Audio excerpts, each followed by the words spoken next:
भाजपा के सामने है यह दोहरी चुनौतियां, कैसे सुलझेगा मैटर। नमस्कार, आप देख रहे हैं प्रेस बिहार। हमारे चैनल पर आपका बहुत बहुत स्वागत है और मैं हूं आपके साथ आनंदमयी। लोकसभा चुनाव के मद्देनजर हर राजनीतिक पार्टियां अपना हिसाब किताब लगा रही है।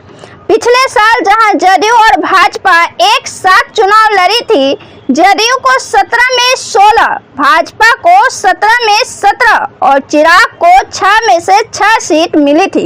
लेकिन आज स्थिति उल्टा है और भाजपा के साथ ऐसी पार्टियां हैं और ऐसी परिस्थितियां हैं, ऐसे लोग हैं जिससे भाजपा की मुसीबतें बढ़ती हुई नजर आ रही है।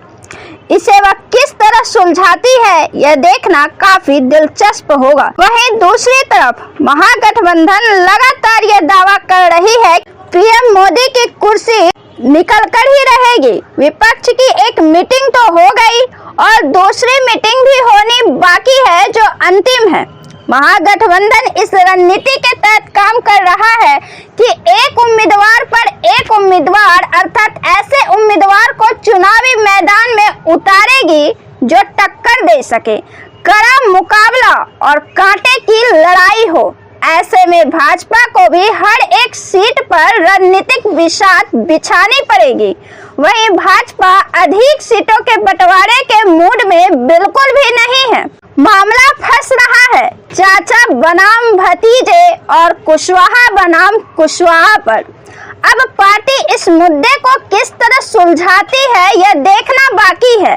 पहले हम रामविलास पासवान की बात कर ले तो रामविलास पासवान के नाम पर 6 सीटें भाजपा जीत सकती है, मगर पशुपति पारस और चिराग के बीच झगड़े जगजाहिर है। पारिवारिक विवाद में भाजपा फिलहाल फंसी है और किसी तरह इस पेच को सुलझाना चाहती है।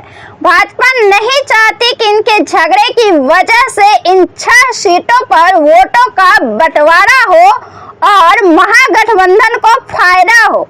हाजीपुर सीट की अगर हम बात कर ले तो यह रामविलास पासवान की सीट है और यहाँ से इनके भाई पशुपति पारस सीट जीतकर सांसद बने, लेकिन चिराग ने यहाँ अपना दावा ठोक रखा है। वहीं हाजीपुर की जनता भी चिराग के फेवर में ही नजर आती है।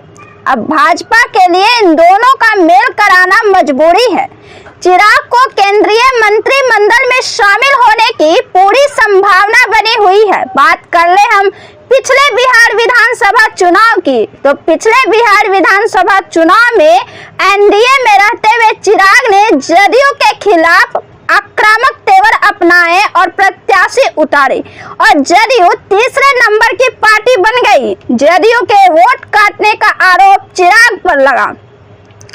ऐसे में भाजपा किसी तरह कोई रिस्क नहीं चाहती है, क्योंकि इस बार केवल चुनावी जीत हार का ही मामला नहीं है, बल्कि सीएम नीतीश को हराने की जिद है। पूरा दम लगाकर भाजपा लोकसभा की अधिक से अधिक सीट जीतना चाहेगी। अब हम बात कर लेते हैं कुशवाहा समाज की। तो उपेंद्र कुशवाहा नीतीश कुमार की पार्टी को छोड़कर भाजपा के साथ हो चले। काराकट लोकसभा सीट से जब उपेंद्र कुशवाहा ने साल 2014 में एनडीए के तरफ से चुनावी मैदान में उतरे थे तो उन्हें जीत मिली थी और साल 2019 में लोकसभा चुनाव में जब वे महागठबंधन से इसी सीट पर चुनाव लड़े तो वे हार गए। आपको बता दें कि इसके 5 विधानसभा सीट पर राजद का वर्चस्व है, मगर लोकसभा सीट भाजपा के ही खाते में आता है। लेकिन पेच फंस यहाँ रहा है कि इस सीट पर नागमणि ने भी अमित शाह से मुलाकात कर इस सीट पर अपना दावा ठोक दिया है। उपेंद्र कुशवाहा की अगर हम बात कर ले तो उनकी मुलाकात अमित शाह से तो अप्रैल माह में ही हुई थी, लेकिन औपचारिक तौर पर वे उसमें शामिल नहीं हुए। अब अमित शाह को कुशवाहा बनाम कुशवाहा की राजनीति सुलझानी है। चुनाव से पहले ही एक चुनाव होने वाला है। दोनों के दावे को देखते हुए अमित शाह को दोनों कुशवाहा के इस दावे पर सुलह निकालना है। आप क्या सोचते हैं, क्या चिराग पासवान और पशुपति पारस एक हो जाएंगे? हमें कमेंट कर जरूर बताएं। वीडियो को लाइक करें, शेयर करें, हमारे चैनल को सब्सक्राइब जरूर से कर लें। फिर हम मिलते हैं ऐसे ही पॉलिटिकल खबरों के साथ। साथ। तब तक के लिए मुझे दीजिए इजाजत। धन्यवाद।